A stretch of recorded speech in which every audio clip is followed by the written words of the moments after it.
Oh boy.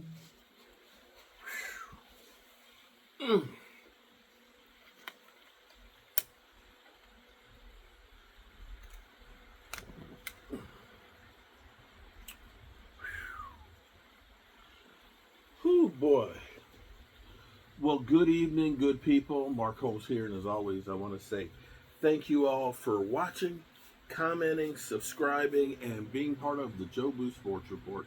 Without you guys, as well as you ladies, you know that this literally does not work. You know, when I set a goal to do something, I bust a hump to try and make it happen. And I said this morning, after waking up, it was a crazy day. This is a crazy day, and what a difference a day makes. The last couple of days, I've been pounding the table saying that I want more than Amari Cooper.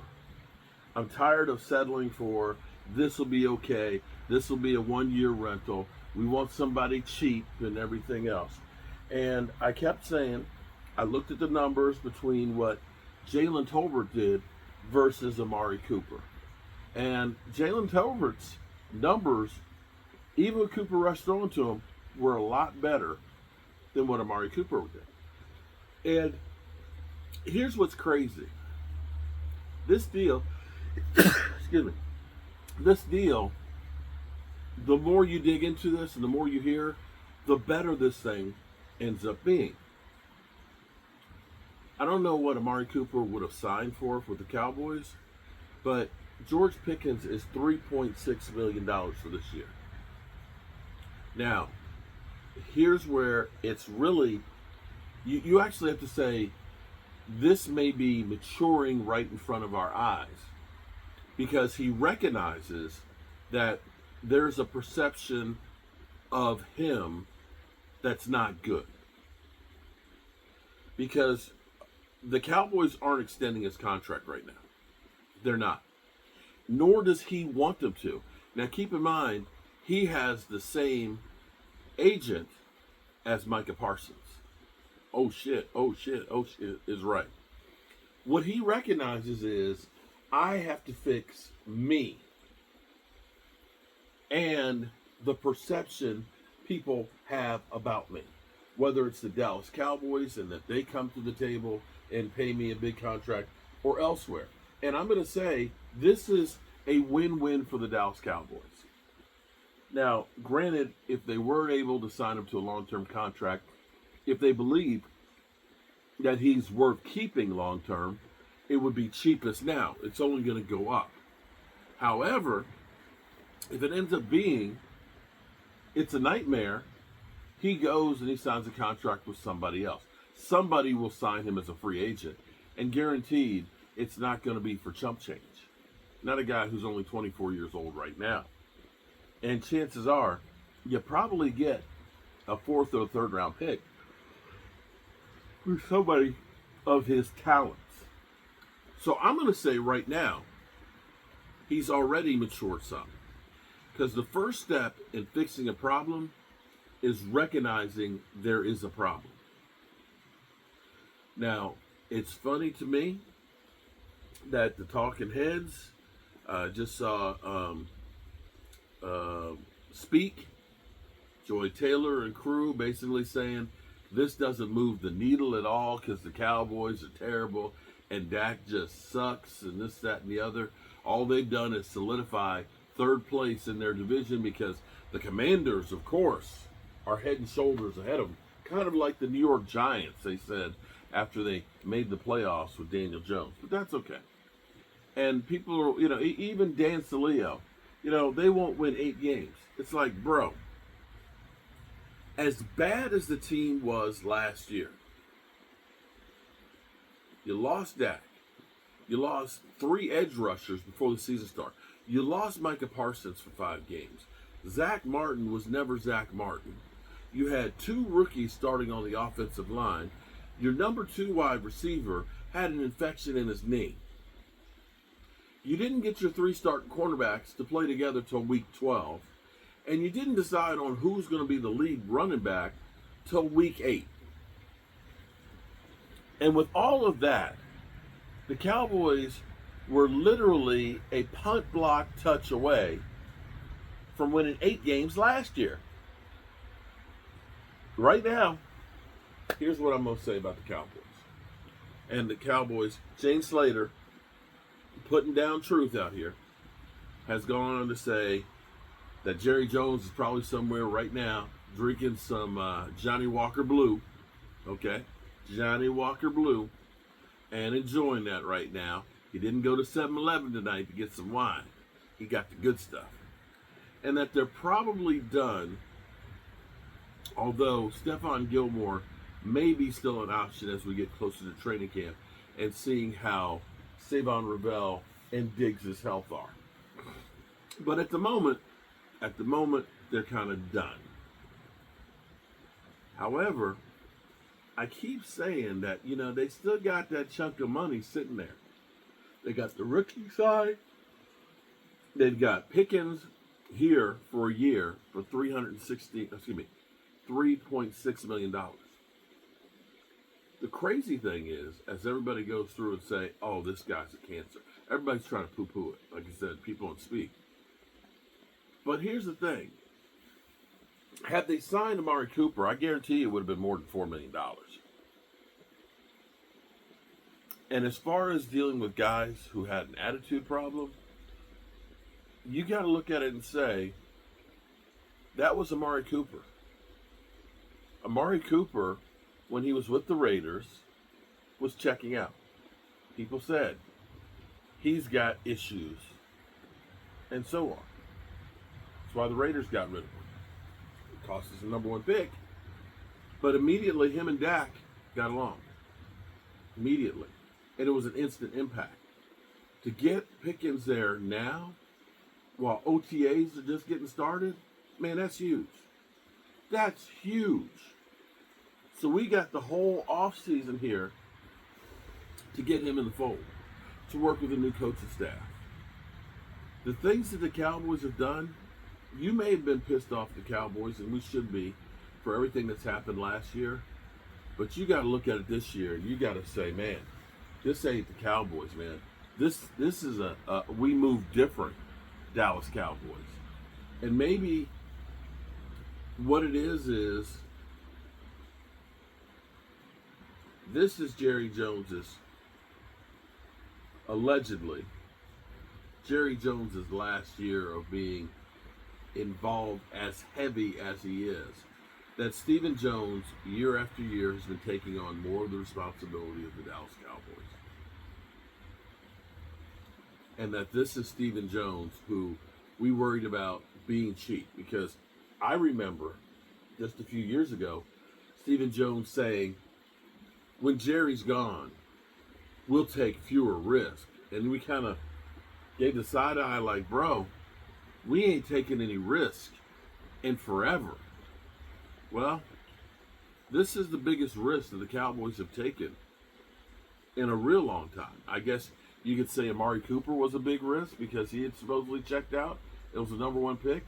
I guess you could say signing Greg Hardy with his legal issues was a big risk. And Brandon Carr, signing him in like 2011, 2012, those are the big moves that the Cowboys have made in the last 15 years. So this one, it's got to be up there. But this one was not a one that we got fleeced on. That's the thing that amazes me. This didn't cost us a number 1 draft pick. This one didn't cost us a big pile of money. This one, you got an escape hatch where you can get back your compensation. I don't know how this deal could get any better. And you have a guy who's already maturing in front of your eyes, telling you, hey, listen, if I'm reading between the lines, this is what it means to me. Hey, listen, thank you for getting me out of Pittsburgh. But I'm going to prove to you my real value. I'm going to bet on me. I've had some issues. I've been a dumbass, partially because I wanted to get out of town, but I was young and dumb. And I have some maturing to do. And I'm going to give you the best version of me because I want to get paid. So let's go ahead and wait before we try and get this contract done. I'm going to show you that I'm a player and I got a great value. I don't know what more Cowboy fans could want. The guy's 6'3". He's a deep threat. Him and Dak Prescott are number one each, respectively, in go routes of 15 yards or longer. They're both number one in the amount of attempts, and both number two in the yardage that they've received in. That's a great combination. And you have to look at this and say, the Cowboys, don't put it in my mouth. I'm not saying that we're as good as the Eagles. I'm not going to say we headed to the Super Bowl because there's still a lot of work left to do. And having all these pieces doesn't automatically make you a great team because it takes time to learn a system, to perfect the system, and to get everybody on that same page. On paper, we are truly a much better team than we were. It's just a matter of how well will this young group of players come together. And that's all I really have to say about that, man. I feel good about what we've done, and I couldn't be happier with it. I am pleasantly surprised that the Dallas Cowboys are trying to run the organization like a regular NFL team. So, it's been a long day. Been at it since 6 a.m. And I'm back home. Got a lot of work to do on these cabinets. And say a prayer for my daughter for tomorrow. She has her final exam. If she passes it tomorrow, she will become a registered nurse. And so I'm hoping she's nervous as can be. But this is years of work in the making. And I want her to pass this thing. I might need her to take care of me. So with that being said, let me say, from the bottom of my heart, I appreciate you guys. I get a lot of hate from people. Some people that wish I were dead, and so on. And for all I know, I might drop dead tonight.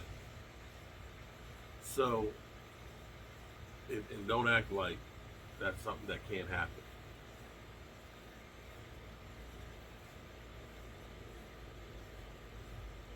I want you all to honestly know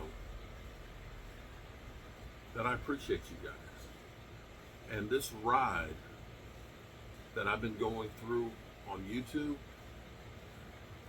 has been an incredible journey and been full of so much joy. And I always, because one of these times I'm going to come out here or the Red Brick House and I'm going to do this, and it will be my last time.